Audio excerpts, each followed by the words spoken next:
Okay, Bradley Weir, Awards Radar. Pleasure to meet you both. Hi. Hi, pleasure to Hi. meet you. First of all, Bob, I just wanted to say Up was one of the very first films I saw in the cinema, and without doubt was one of the reasons why I wanted to pursue any kind of career in film. And all of my main dissertation for university wasn't Up, so Wow. yeah, it's been a big part of my life. So thank you for helping to create such a wonderful film. Well, thank you for being a fan. I'm guessing you probably know more about it than I do at this point. Possibly. My first question is for you, Bob. When you were creating the character of Doug, did you ever envision that he would become a character that would be so popular and end up with his own spin-off short film series?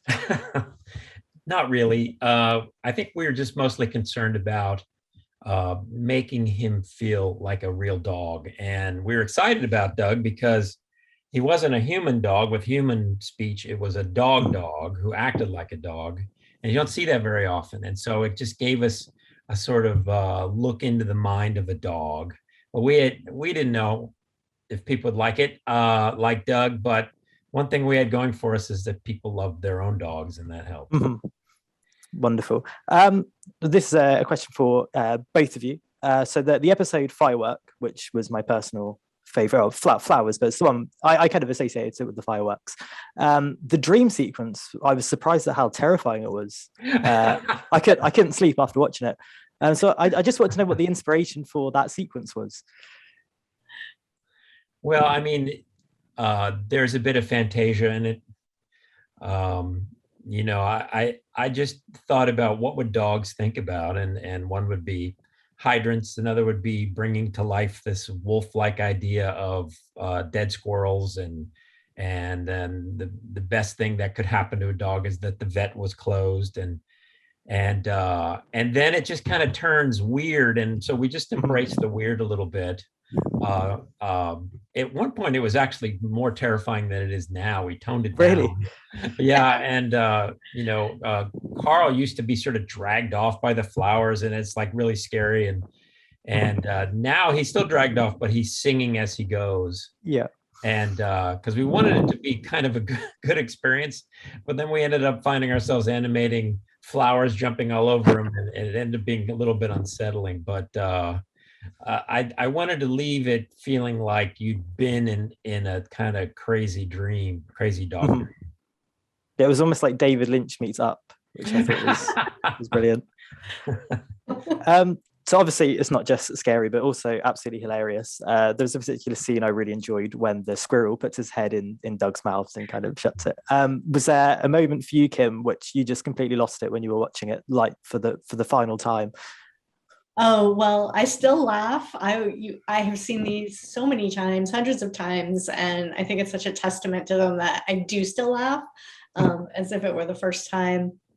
Some of my favorite moments are in the same episode in Flowers when the fireworks still go off and Doug doesn't know what they are. And there's a mayhem in the yard and squirrels on faces. That makes me laugh every single time. And then in Smell, for whatever reason, Doug just going, "I smelled your pants," just makes me laugh. Yeah. To this day. It's absolutely brilliant. I love the background you have as well with the puppies and the squirrel and the characters. It shows That's really all good. their different spot designs. That's very cool. So Bob, when it came to creating like the new characters, like the Blue Jay, for example, how did you kind of approach creating new characters into this universe, and how did you make the decision of what characters to bring back?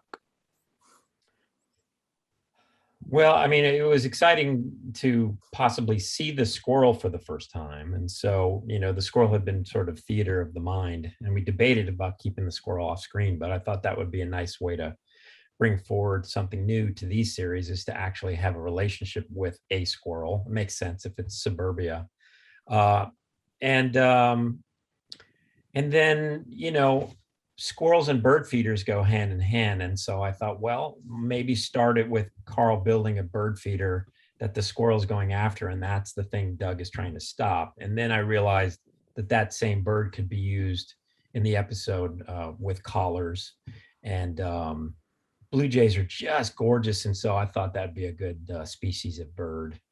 Although I'm from Ohio in the United States, and the state bird is a cardinal, and afterwards I go, dang it, I should have done a cardinal. I would have been in with Ohio. Yeah, you'd have been a hero there. Now That's you're brilliant. dead to Ohio, Bob. I'm in with Canada though. So another question I wanted to ask you, Bob, so obviously you voice Doug as well. How do you approach voice acting in general, and how do you know what you want from your voice actors? I know that's quite I don't know how deep a question that is. Well, I think we just want appeal. We want truth. A lot of times we'll hire voice actors and they'll try to put on a voice, and we'll say, no, we want you. We want Ed Asner, and just let your natural voice come out. And oftentimes, though, we will have people read a little faster and with a little more energy than they're used to in live action, because it pairs better with animation than a standard read sometimes. But it is their normal voice. Now, Doug obviously is a put-on voice, and he got started kind of, I've mentioned this before, but just how I talk to my dogs. You're a good dog. I love you, dog. You're a good dog.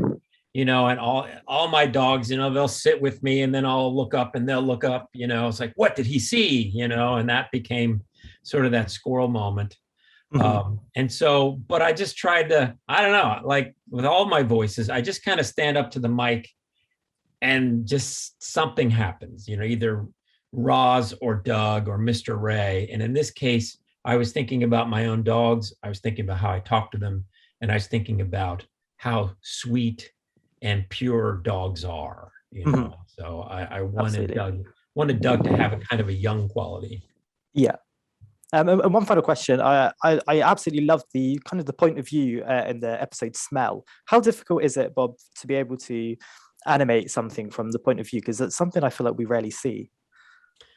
Yeah, especially down at that level, since dogs are a little bit lower. That's a good question, because that's one thing we were really trying to do, is feel like we're in Doug's shoes. And so dogs have such a superpower with smell, and it's like, well, what can we do with that? It's like, well, maybe they can see pictures of what they're smelling, and so we spent a lot of time trying to figure out what that would look like, that sort of parade of smells, and just how wonderful it would be for a dog. And it took us a while to get to that, but I'm really glad we did, because I'm not sure dogs can do that, but it kind of represents sort of their superpower in a cool way, a visual way.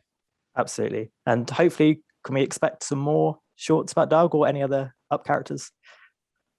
Time will tell. I went on and wrote some more Doug days, and we'll see if they'll come to the screen. Well, fingers crossed. Bob and Kim, it's been an absolute pleasure to be able to speak to you both. And thank you very much. You too, Brad. Thank you. Nice meeting you. Thank you. Thank you. And you.